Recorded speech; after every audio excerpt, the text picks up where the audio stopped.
Dnes som mala hrozný deň. Od rána všetko išlo proti mne. Príliš veľa vecí naraz, slová, ktoré zaboleli. Situácie, ktoré som vôbec nevedela ovplyvniť. A teraz, na konci dňa, cítim únavu. Možno aj hnev, možno bezmocnosť. Nepáči sa mi, že sa tak cítim, ale priznávam si to. Takto to dnes je.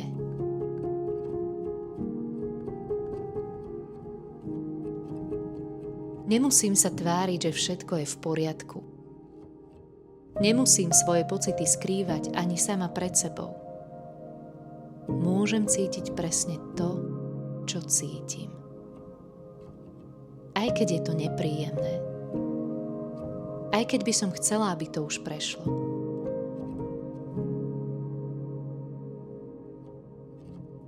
Všímam si, kde v tele sa drží napätie. Možno v ramenách, možno v hrudi, možno v bruchu. Len si to všímam. Bez toho, aby som sa za to súdila.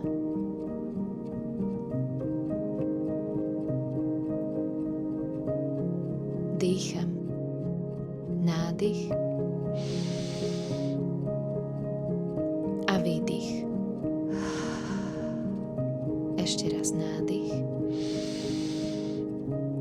a výdych.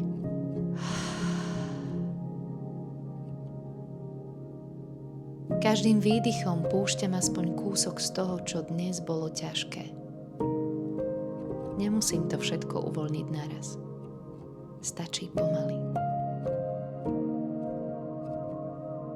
Aj keď bol tento deň náročný, je to len jeden deň, nie je celý môj život.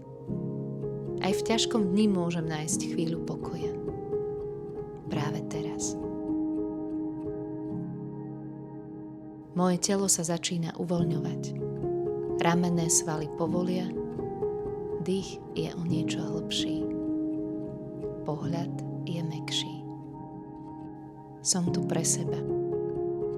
Aj keď sa dnes veľa vecí nepodarilo, aj keď to nebolo pekné, zaslúžim si láskavosť. Zaslúžim si pochopenie od druhých aj od seba samej.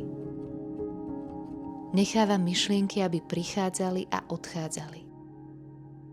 A cítim, že deň sa pomaly končí.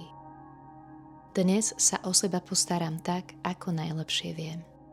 Aj keby to malo znamenať len tento jediný moment pokoja.